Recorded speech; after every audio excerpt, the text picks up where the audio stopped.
Ismail Ahmed Naqs from Somalia. My question is, how does a person go out buy a home in the West without interest riba?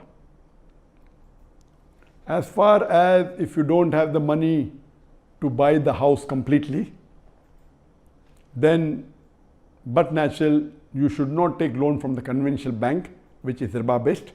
That is haram.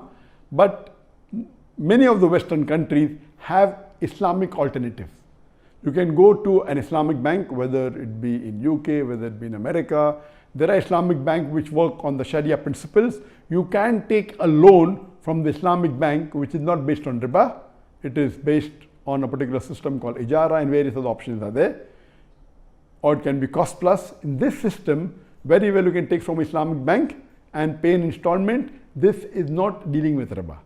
This is one of the ways that you can do, or there are many Muslim organizations which have a pool of money where they internally help members among themselves, where they give a loan to the member of the organization who pays in installments. So as long as it is not riba based, it is as per the Sharia, it is Sharia compliant, very well you can use this system in purchasing the house. But taking from a conventional bank which is riba based is totally haram.